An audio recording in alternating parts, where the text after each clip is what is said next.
Nós tivemos um momento a sós com Deus lá, de 1 hora de silêncio, foi bem impactante nas nossas vidas. Que Deus abençoe também as crianças através da sua palavra poderosa agora. Muito bem, enquanto as crianças estão saindo, eu queria convidar todo mundo que faz parte de um Central em Casa, fica em pé um pouquinho, nós queremos orar pelo retorno das reuniões. Começam amanhã as nossas reuniões, não é?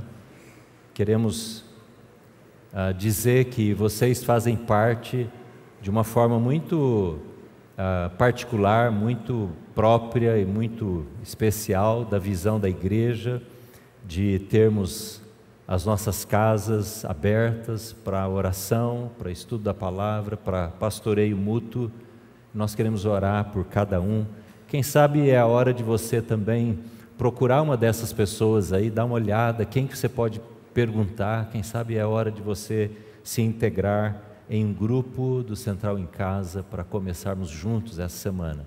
Lá no nosso site tem o vídeo da semana, tem o roteiro, todo o material que vai ser usado essa semana, e cada semana a gente vai pondo lá o conteúdo para que você, todo mundo do grupo, possa se preparar antes de ir para a reunião. Então basta você olhar no aplicativo, no site, você vai ver o roteiro e o vídeo lá preparado para você. Vamos orar. Senhor, nós queremos expor agora na Tua presença cada Central em Casa, cada grupo, Senhor, de membros, de participantes desta igreja, quando nos reunimos nas casas, para cuidarmos uns dos outros, para apoiarmos na fé, para buscarmos a face de Jesus, a presença do Espírito Santo, o enchimento e a plenitude da Tua presença em nossas vidas. Senhor, nós queremos pedir que o Senhor abra as janelas do céu, das Tuas mãos estendidas sobre cada grupo, cada líder, cada auxiliar, cada pessoa que participa. Senhor, nós oramos para que o Teu Espírito Santo nos una em torno de Cristo Jesus, a pessoa que é o centro do Central em Casa, nestes dias de recomeço do ano. Nós te pedimos, estende a Tua bênção, usa, Senhor, também cada grupo, cada família que hospeda, com alegria, Senhor. Deus, a Tua palavra diz que alguns, sem saber, estavam hospedando anjos, que os Teus anjos visitem estas casas também, Senhor, quando a reunião estiver acontecendo. Senhor, que também os grupos do Central em Casa sejam um instrumento para abençoar os nossos amigos, aqueles que buscam ao Senhor, que às vezes sem saber estão tateando, sem saber aonde encontrar, estão buscando, Senhor, que através das amizades, no local de trabalho, Senhor, em qualquer outro ambiente, cada membro do Central em Casa seja um instrumento também para aproximar pessoas do Senhor Jesus. Que este semestre seja um semestre de descobertas, de novos tesouros da palavra, de novos níveis de relacionamento. Senhor, que haja profundidade no Espírito Santo. Senhor, que cresçamos juntos para a honra e glória do Senhor Jesus. Oramos. Amém e amém. Irmãos, se a gente tem algum problema, alguma dificuldade de definir a nossa identidade em Cristo Jesus, nós não vamos saber para onde nós vamos e o que temos de propósito de Deus na nossa vida. Quando você não sabe claramente quem você é, quando uma pessoa tem dúvida na obra de Deus na vida dela, e ela ainda não descobriu qual é a posição dela, a relação dela com Deus, esta pessoa vai ter dificuldade em entender os propósitos, os planos de Deus e como ela deve viver. Se você não sabe quem você é em Deus, você não vai saber ser o melhor marido, a melhor mulher, a melhor esposa, o melhor filho, o melhor profissional, o melhor amigo. Você não vai saber isso, porque é na nossa identidade com Deus, quando a gente descobre quem eu sou perante Deus, é quem eu posso ser para as pessoas. Você entende essa relação? Eu quero ler com você, você pode abrir a sua Bíblia, por favor, em Efésios, capítulo 2, versículo 8. Porque este texto fala de uma obra, de um trabalho de Deus em nós, que nos deixou completos, com uma identidade, com uma marca. E ela não pode deixar qualquer sombra de dúvida, essa obra, essa marca de Deus que forma quem nós somos. Está aqui na tela e você pode ler comigo, Efésios 2, versículo 8. Diz assim, vamos ler juntos, você que está aqui no templo, você que está em casa, leia aí também. Leia em voz alta, nós estamos lendo na NVI. Vamos ler? Pois pela graça vocês são salvos, por meio da fé. Isso não vem de vocês, é dom de Deus, porque pela graça vocês são salvos. Esta é a posição que nós recebemos pela graça completa, gratuita, bondosa, cheia de misericórdia, de bondade de Deus. E se você não consegue falar isso para o seu próprio coração, que esta experiência de encontrar a graça salvadora de Cristo já aconteceu na sua vida, você tem uma crise de identidade no seu relacionamento com Deus. Porque você pode se identificar como alguém que vai à igreja, como alguém que lê a Bíblia, como alguém que teve uma herança cristã na sua casa, na sua família. Mas se você não chega ao ponto, se uma pessoa não chega ao ponto de dizer, eu fui salvo pela graça, eu entendo que é a graça de Deus, que através de Jesus me encontrou e eu fui perdoado e eu fui colocado na posição de salvo, ainda a identidade de Jesus não está formada na sua vida. Eu gosto muito de acampamentos e a gente viu experiências de conversões em ambos acampamentos, jovens e adolescentes. Como eu me converti, eu tive essa experiência de entender a graça e o perdão de Deus na minha vida com 14 anos, num acampamento.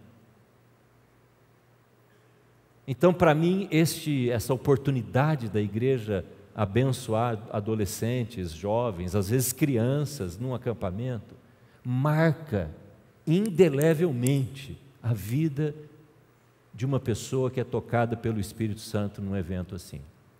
Talvez você não tenha um dia, uma hora, uma história para contar, de como foi naquela noite, naquele dia, qual foi a sua experiência, qual foi o toque de Deus que te deixou quebrantado, emocionado às vezes. Talvez essa não seja a sua história, não importa como é a sua história, o fato é que você precisa ter ganho, ter recebido essa identidade de Deus em sua vida, de alguém que sabe que foi salvo por Cristo e que isso não vem de obras, mas é mediante a fé, inteiramente pela graça de Deus.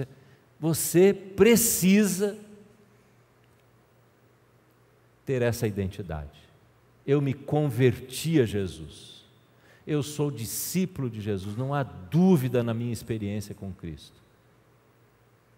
Veja o que diz João 1,12, eu quero convidar você para abrir nesse texto também, porque ele explica um pouco mais o que é essa identidade nossa, o que é esta experiência de conversão, de ser salvo por Deus, não pelos méritos, pelos atos realizados, pelo crédito alcançado, não é assim, mas ele diz um pouco mais, João capítulo 1, versículo 12. Em João 1,12, um pouco antes, no 10 e 11, João está dizendo como foi que Jesus foi rejeitado, não foi aceito pelos judeus. E João está dizendo, olha, a religião judaica rejeitou Jesus. A sociedade judaica, mesmo aqueles que liam a Torá, os profetas, os salmos, eles não entenderam que Jesus era o Messias prometido e eles o rejeitaram. Versículo 11. No 12, que está aí projetado, é o que nós vamos ler, ele começa com uma conjunção adversativa. Isto é, tudo aquilo que ele escreveu antes, ele vai dizer uma coisa oposta agora. Oposta. Eu e você estávamos no oposto. antes de Cristo. Você estava e eu estava e nós estávamos completamente perdidos, sem a nossa identidade dada por Jesus. Contudo, diz o texto, aí na tela, contudo, aos que o receberam, aos que agiram de forma contrária àqueles lá nos dias de Jesus, contudo, aqueles que depois do anúncio do Evangelho, feito pelos discípulos e vindo até nós, contudo, aqueles que hoje o receberam, o que diz o texto? Aos que creem no seu nome, aos que pela fé recebem os efeitos da ação salvadora de Cristo na cruz, aos que entendem que se aproximam a Deus através do nome de Jesus, da autoridade de Jesus, da pessoa de Jesus, diz o texto na terceira linha, deu-lhes a autoridade, deu-lhes o poder, deu-lhes a possibilidade de se tornarem filhos de Deus, de se tornarem o que não eram, de virem a ser aquilo que não podiam ser antes desta ação de Deus na nossa vida. Queridos, se isso não ficar claro, esta doutrina da salvação, de quem nós somos em Cristo, não adianta, eu vou dizer uma coisa muito forte e clara para você, não adianta você querer construir espiritualidade se esta base não estiver bem clara na sua vida. Não adianta você querer adorar a Deus, porque se você ainda não se tornou filho ou filha de Deus, você não vai poder construir um relacionamento. Isso precisa acontecer na sua vida, na vida das pessoas, na vida dos seus filhos. Esta experiência de ser feito, de ser feita, filha e filho de Deus. Eu já disse aqui há pouco tempo atrás, que nós não nascemos com essa identidade. Você não nasceu sendo filho de Deus. Você e eu nascemos somos sendo criaturas de Deus. Mas em Cristo nós somos feitos, tornados, transformados em filhos amados do Pai. Por isso nós podemos dizer Abba Pai, Pai, e nos relacionamos com Ele através de Jesus. Então eu quero afirmar para você hoje que este ato da conversão, da salvação, você pode dar vários nomes aí para esse momento, ele é um ato de Deus completo em si mesmo, ele não precisa de retoques. A salvação, ela vem a nós por um ato exclusivo da misericórdia de Deus e nada mais precisa ser feito. Não é a sua prática religiosa, não é a sua espiritualidade que aumenta a sua salvação, que garante a sua salvação. Não é você ler a Bíblia, não é você fazer boas obras, não é você orar, não é você jejuar, nada disso. Porque este é um ato completo em si mesmo, quando Deus decide, pela sua graça, imputar, colocar sobre nós a sua justiça, a justiça dele sobre nós, nos perdoando, nos tornando justos, perdoados, absolvidos. E aí ele nos coloca na posição de filhos. E é isto, e somente isto, esse ato eterno de Deus, feito na eternidade e feito na cruz de Cristo, que habilita você e a mim de nos considerarmos, de sermos chamados filhos de Deus. É completo, é final, é cabal, é absoluto, nada precisa ser feito. Não é como aquela obra que você faz na sua casa, lá aquela reforma, que depois de um período você compra o lustre para completar a reforma, ou você manda fazer o armário embutido, não é? Ou você vai comprar os objetos da decoração, e a gente fica às vezes meses ou anos, não é? completando aquela reforma, aquela construção. A salvação é completa, é final, porque ela é feita na eternidade por Deus. Por isso que é muito estranho,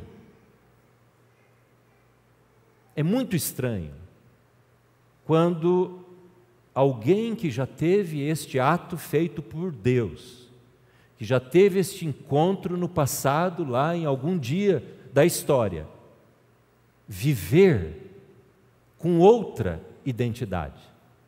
É estranho.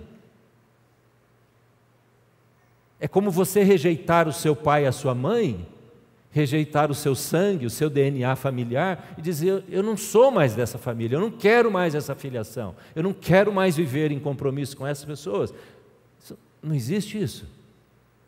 Então, não é a normalidade, não indica uma saúde espiritual quando alguém deixa de viver como filho, como filha de Deus, e deixa de desenvolver este relacionamento e querer crescer, aperfeiçoar, melhorar esta intimidade, esta comunhão com o Pai. Quando as escolhas começam a ser mais dirigidas pela sua própria vontade do que pela vontade do Pai, tem uma crise de identidade. Ou esta conversão nunca aconteceu, ou ela está rejeitando, virando as costas para o Senhor, e isso é dito lá em Hebreus, que há muitas pessoas que rejeitam. Agora, deixa eu ler um outro texto com você para completar um pouquinho mais este conceito. Leia, por favor, comigo, vai estar na tela aí, o texto de Filipenses 2:10. Filipenses 2:12. Filipenses 2:12. Paulo está escrevendo essa carta de forma muito carinhosa. Essa é uma carta de amor, uma carta de alegria, uma carta de contentamento, de um relacionamento de amizade entre o apóstolo e a igreja que ele havia plantado na cidade de Filipos. E ele diz assim: assim, meus amados, olha que carta carinhosa, meus amados, como sempre vocês obedeceram. Filipenses 2:12, certo? Você está com o texto aí ou na tela? Vou começar novamente. Assim, meus amados, como sempre vocês obedeceram, não apenas na minha presença, mas agora muito mais na minha ausência, ponham em prática a salvação de vocês com temor e tremor. Quero destacar essas duas últimas linhas aqui da tela. Ponham em prática a salvação que vocês receberam. O que Paulo está dizendo não é contrário e não é antagônico ao que ele disse lá em Efésios, que eu mencionei, que esta obra da salvação é completa, nada mais precisa ser feito. O que ele está dizendo não é contrário àquilo, porque ele menciona, ele fala, ele chama aqueles cristãos a colocarem em prática a salvação de vocês. Em algumas Bíblias, talvez na sua Bíblia aí, se você tem uma outra versão, diz assim: desenvolvam a salvação de vocês. Tem alguns irmãos e irmãs que têm essa Bíblia. Talvez numa outra Bíblia você tenha: vivam a salvação de vocês. Mas é curiosa essa expressão, desenvolvam ou ponham em prática. O que Paulo está dizendo é que uma vez que nós recebemos essa identidade, esta obra completa, final, nada mais nós precisamos fazer, nós não precisamos mais viver com medo de perdermos a salvação, porque ela é uma obra feita por Deus, é uma justiça dada por Deus. Nós agora temos a responsabilidade de desenvolver essa salvação, de praticarmos essa posição em Cristo, de deixarmos que a nossa vida reflita, espelhe esta característica da nossa identidade, de sermos convertidos, salvos, discípulos de Jesus, na prática.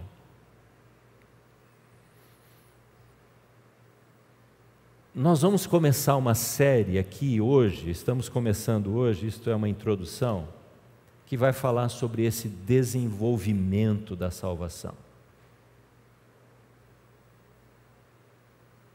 uma série de mensagens, de estudos, mesmo no Central em Casa, que vai nos chamar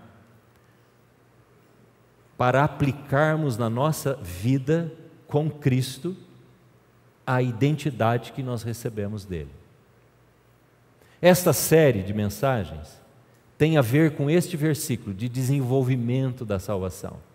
Essa série de mensagens, ela vai se chamar, a partir de hoje, disciplinas espirituais. Disciplinas espirituais. O que são as disciplinas espirituais? Talvez esse nome seja novo para você, esse conceito, não tem problema nenhum. O conceito de disciplina espiritual, ou o significado das disciplinas espirituais, é o seguinte: são práticas ou são exercícios no nosso dia a dia, na nossa vida espiritual, que vão fazer com que esta posição que nós recebemos de Deus através de Cristo sejam aplicadas na nossa vida, nos transformando. Então, as práticas ou as disciplinas espirituais, elas têm um efeito extraordinário na nossa vida. Sabe qual é o primeiro efeito da prática dos exercícios devocionais ou das disciplinas espirituais? É nos levar a uma maturidade de semelhança a Cristo. Elas têm também um poder de nos afastar daquilo que não é o propósito de Deus, isto é, santificar, retirar da nossa mente, das nossas práticas, da nossa maneira de ser, aquilo que não agrada o Espírito Santo, aquilo que o Espírito Santo está batendo na porta da nossa consciência, dizendo: olha, precisa parar de fazer isso não faz parte da identidade que eu te dei como filho, como filha, como perdoado, como perdoada. Mude. A prática do exercício devocional ou das disciplinas espirituais faz a gente desejar e ter o poder do Espírito Santo para mudar isso na nossa vida. Então ela nos leva a parecer com Cristo, ela nos limpa daquilo que nos afasta de Cristo, ela nos põe muito mais habilitados para sermos usados por Deus no contexto de vida onde nós gastamos o nosso tempo, no trabalho, na família. Nos dá autoridade espiritual, a ponto de você ver uma pessoa doente, endemoniada, confusa, você poder orar por ela e pôr a mão na cabeça dessa pessoa e essa pessoa ser abençoada e transformada, porque você está praticando as disciplinas espirituais e exercitando-se nestas práticas espirituais. Eu quero que você leia, por favor, mais um versículo que está em 1 Timóteo 4:7. Hoje nós estamos fazendo como essa introdução, né? Estamos fazendo essa coletânea de textos que nos ajudam a entender este tema. Olha o que diz aí. Paulo está escrevendo essa carta a um jovem pastor, inexperiente ainda. E Paulo está dizendo em 1 Timóteo capítulo 4, versículo 7, ele dá essa ordem para Timóteo: exercite-se na piedade. Você sabe que as Olimpíadas, elas nasceram no mundo grego. E as práticas de exercícios físicos faziam parte daquela cultura. Os corpos atléticos, malhados, não é? Eram admirados. E Paulo toma este tema do exercício para dizer para Timóteo: Timóteo, tem um tipo de exercício que você precisa fazer. Na minha Bíblia, e nesse texto que está aqui, diz assim: exercite-se na piedade. A palavra piedade não é uma palavra muito mais usada. Uma pessoa piedosa, a gente não usa isso, né? Até pode ter um sentido negativo, né? Uma pessoa que vive isolada, apenas com a Bíblia na mão, fazendo oração, reclusa. Mas não é esse conceito. Vamos trocar piedade por vida com Jesus, estilo de vida que agrada a Deus. Paulo então está dizendo a Timóteo: Timóteo, faça o exercício que vai te levar a uma vida que agrada a Cristo Jesus, que honra o nome do Senhor Jesus.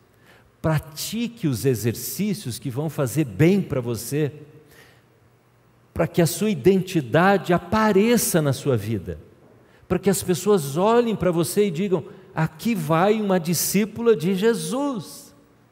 A palavra exercite-se aí no texto é a mesma palavra usada para ginástica.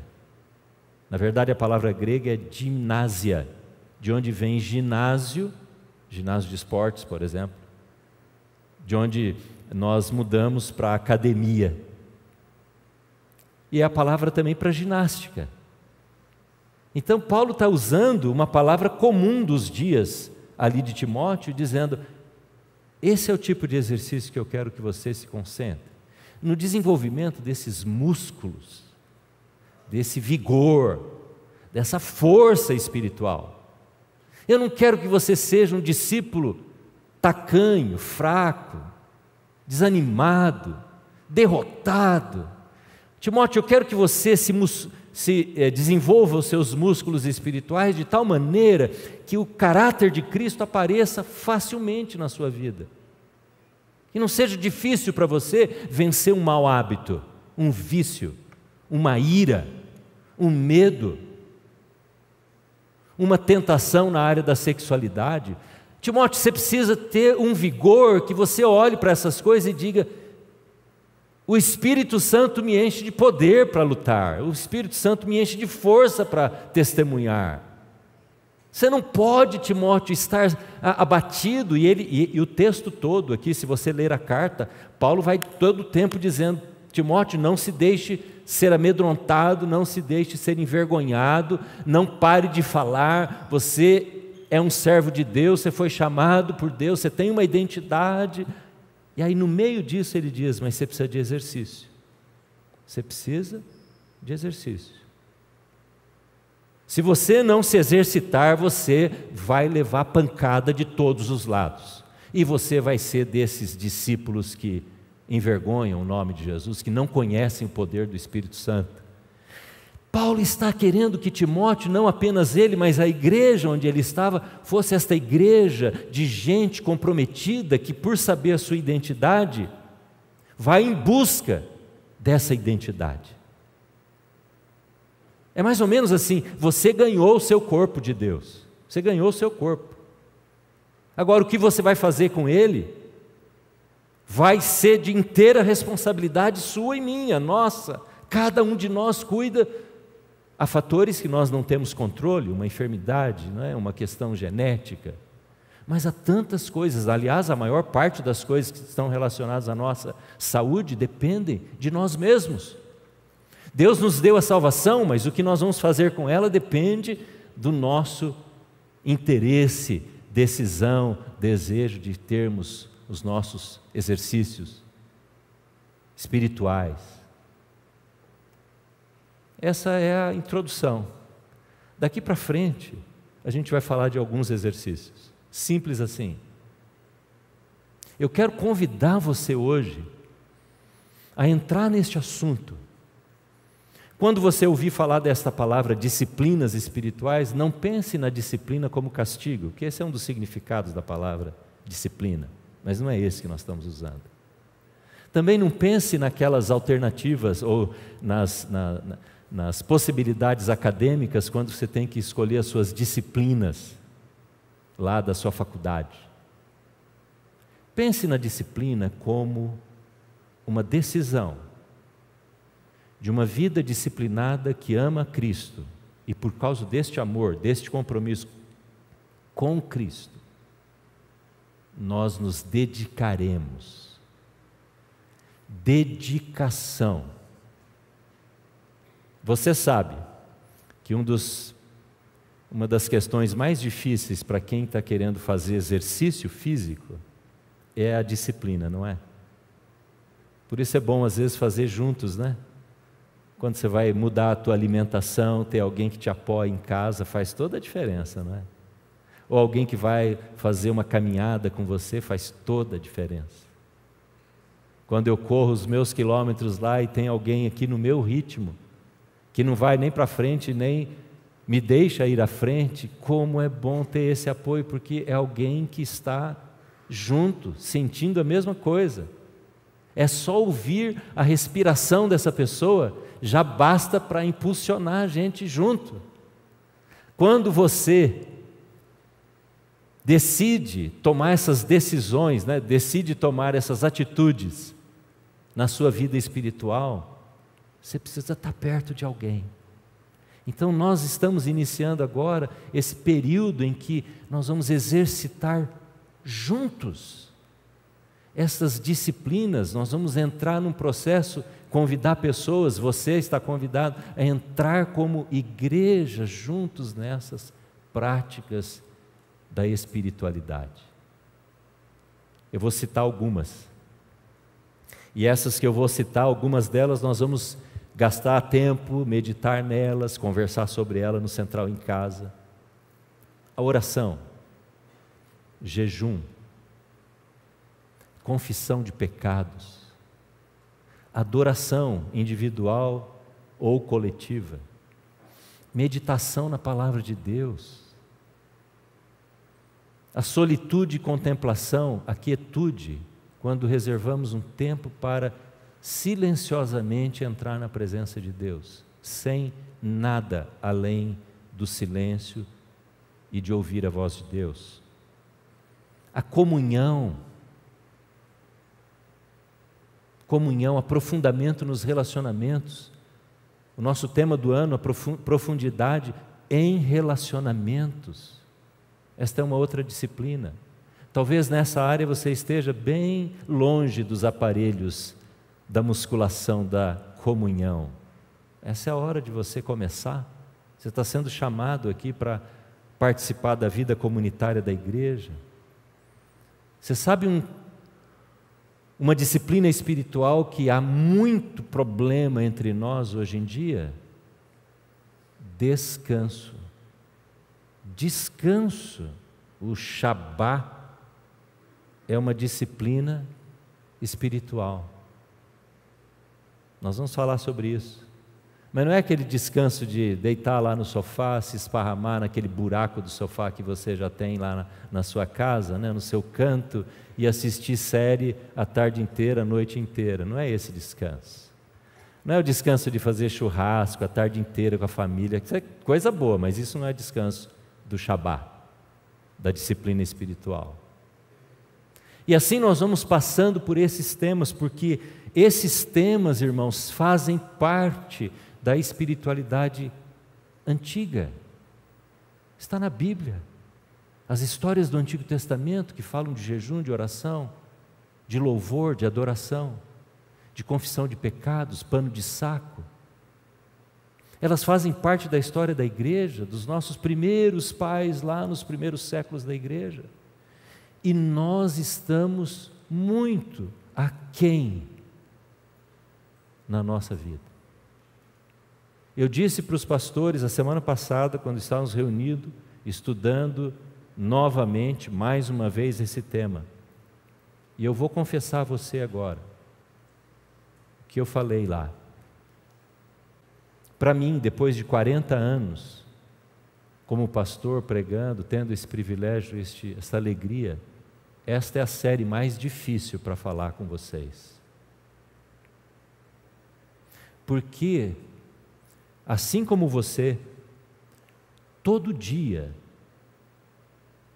eu tenho que tomar uma decisão se farei os meus exercícios espirituais.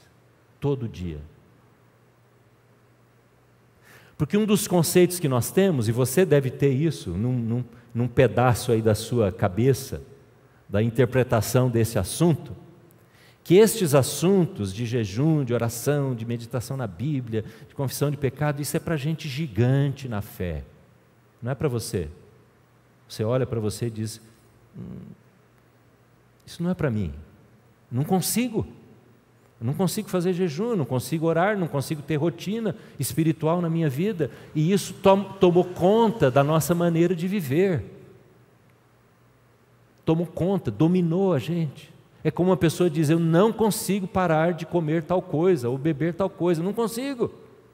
E aí ela vive nessa derrota permanente. Então, essas coisas de grandes mudanças de fé, de experiência com Deus, é para os gigantes da fé. Todo dia eu tenho que dizer para mim mesmo: eu quero isso, esse é o meu caminho, é a minha decisão, e eu vou gastar esse tempo em oração. Eu vou olhar para a palavra de Deus, não para pregar, para preparar sermão. Eu vou olhar porque eu quero me alimentar do alimento de Jesus na minha vida. Isso é para você também, para todos nós. Então eu te convido a fazer uma coisa que eu mesmo estou me convidando e dizendo: este é o meu caminho. Eu me lembro, no final de 82, na minha formatura no curso de teologia, cada aluno foi chamado naquela tarde, numa reunião entre alunos, dizendo: qual é o seu pedido de oração ao sair aqui do seminário? O meu pedido foi sobre este assunto. 41 anos atrás, eu disse para os meus amigos, para os professores naquela reunião: eu não quero perder a prática da minha vida devocional. Foi o título, a expressão que eu usei. É a mesma coisa. Eu não quero deixar de realizar, de fazer, de experimentar todo dia a minha vida devocional. E eu continuo dizendo a mesma coisa hoje. Então não pense que você está sozinho. Puxa, eu não consigo fazer jejum, a minha espiritualidade, a minha prática, meus exercícios de devoção estão muito longe do que eu queria. Nós vamos caminhar juntos. Nós vamos caminhar juntos como igreja. Amém? Eu queria recomendar a você a leitura deste livro aqui, se você quiser adquiri-lo. É um clássico nesse tema. Ele se chama Disciplinas Espirituais, Celebração da Disciplina. Celebração da Disciplina. A gente vai postar depois no Instagram o nome, o autor, se você quiser adquirir. Deve ter até em PDF na internet, eu não sei, eu imagino que tenha. Celebração da Disciplina, de Richard Foster, editora Vida. Esse livro é uma bênção. Esse livro eu li já umas 4 vezes. E ele ajuda você a entender várias dessas disciplinas clássicas, como oração, jejum, contemplação, confissão de pecados e adoração e tudo mais. Dedique-se a isso.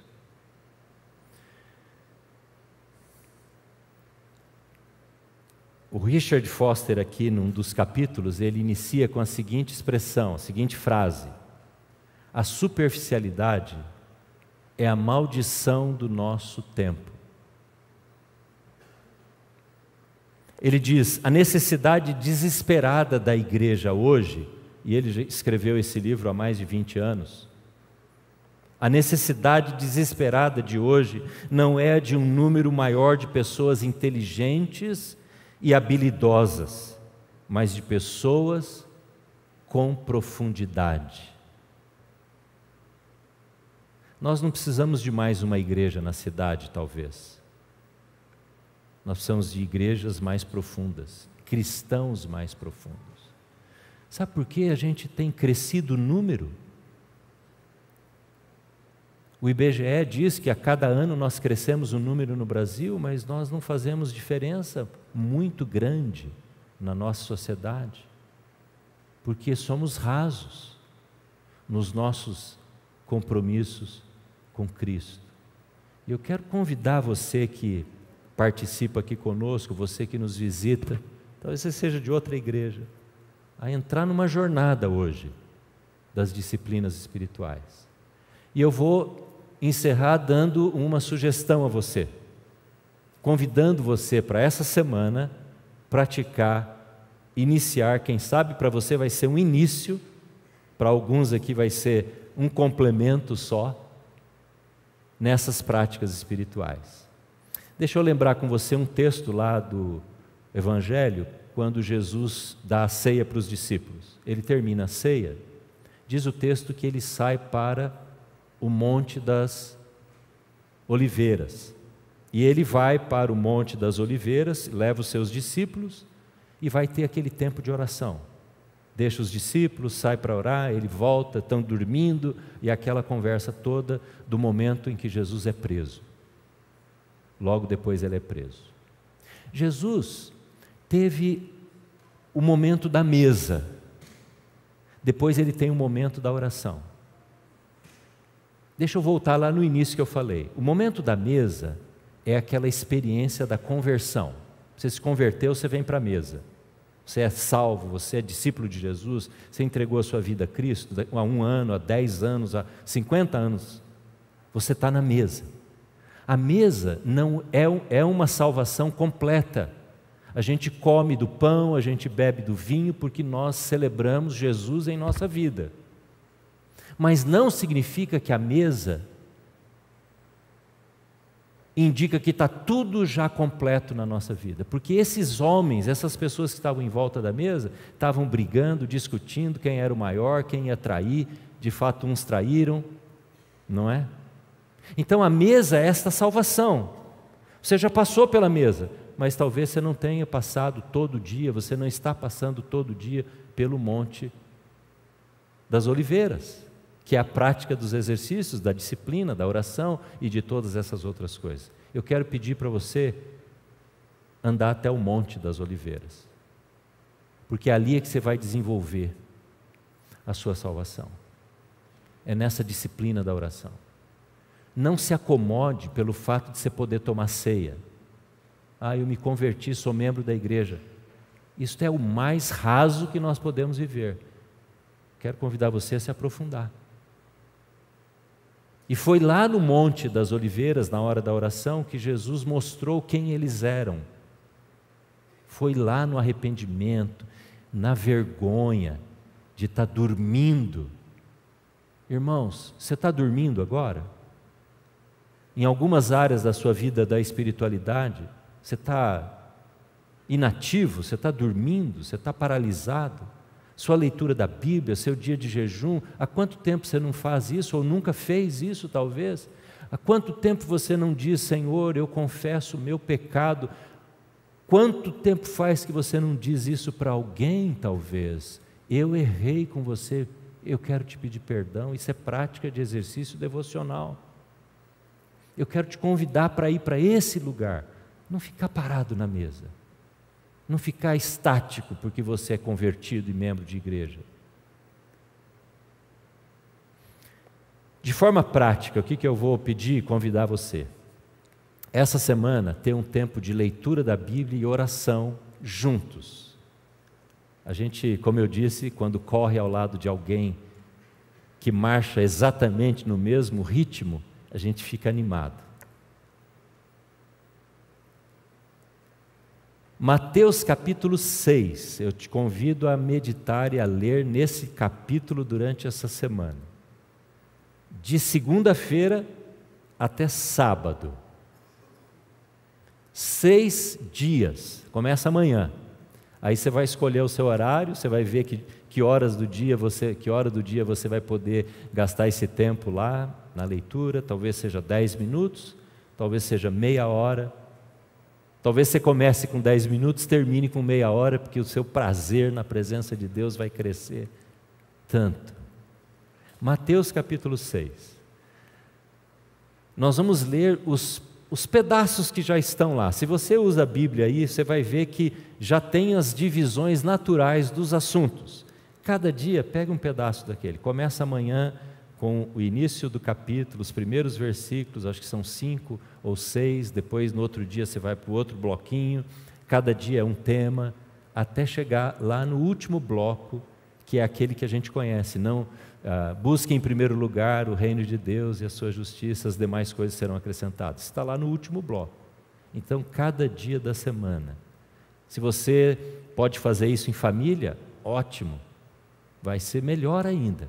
Se você vai ter que fazer sozinho, lá no seu quarto, no seu escritório, no seu trabalho, quem sabe você vai convidar alguém lá do seu trabalho para ler a Bíblia com você e você vai orar com essa pessoa.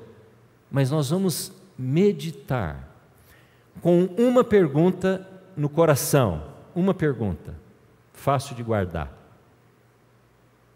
Quando você for ler o texto, você vai dizer: Espírito Santo, qual é o texto, a frase, a palavra desse pedacinho aqui que o Senhor quer fazer saltar do texto para a minha alma?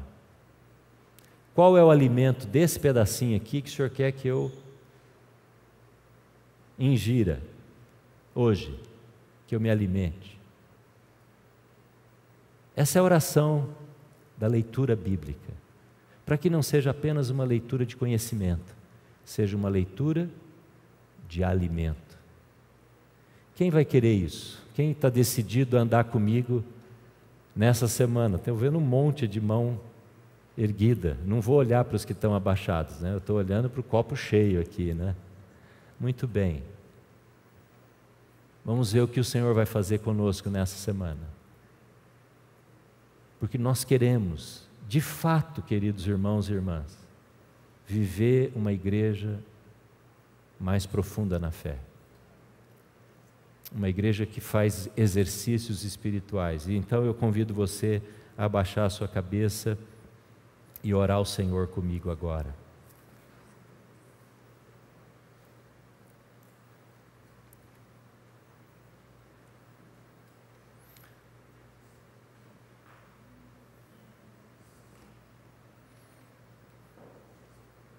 Senhor, nós reconhecemos que o desafio da profundidade é diário, e esse desafio de uma vida muito mais autêntica, verdadeira, grita aos nossos ouvidos. E nós reconhecemos que muitos dias da nossa vida nós passamos, muitas semanas nós vivemos como se tivéssemos os ouvidos tampados a esse grito, a esse chamamento do Senhor. Mas nesta noite nós queremos destampar os nossos ouvidos, queremos abrir o nosso coração, queremos ouvir o teu chamamento para estar com Jesus, para começar a jornada das disciplinas espirituais, destes exercícios diários, que às vezes ainda bem incipientes, bem pequenos, bem do início, mas que vão colocar a nossa vida com o Senhor no exercício, na prática, no desenvolvimento. Então, eu quero pedir a Deus por cada pessoa que sente essa necessidade agora, hoje à noite, que responde ao Senhor. Oramos para que amanhã, quando nós nos despertarmos, ou durante o dia, a gente seja hábil o suficiente para encontrar um tempo para entrar na Tua presença, Senhor, para ouvir a Tua palavra, para gastar tempo amando, admirando o Senhor, recebendo a Tua presença de vida em nós. Eu oro para que dentro das casas também, Senhor, essa experiência aconteça, nos namoros, nos casamentos, nas amizades. Haja essa experiência, Senhor, de exercitarmos juntos a Tua presença, de fazermos esses exercícios. Senhor, oramos porque queremos ser uma igreja muito mais trabalhada pelo Teu Espírito Santo. Senhor, Senhor, ajuda-nos nisso. Desfaz, ó Deus, toda a apatia, quebra, Senhor, toda a palavra de Satanás, do nosso próprio ser, da nossa carne, que diz que nós não vamos conseguir, que nós não temos tempo, que não é possível, que os pecados nos afastam de Ti. Senhor, tira isto diante de nós, quebra estas armadilhas mentais, armadilhas da alma, da impotência espiritual, Senhor, e nos faz desejar isso ardentemente, Senhor, vigorosamente e decididamente nesses dias. Oramos em nome de Jesus. Amém. Vamos ficar em pé, queridos irmãos. Aquela experiência da mulher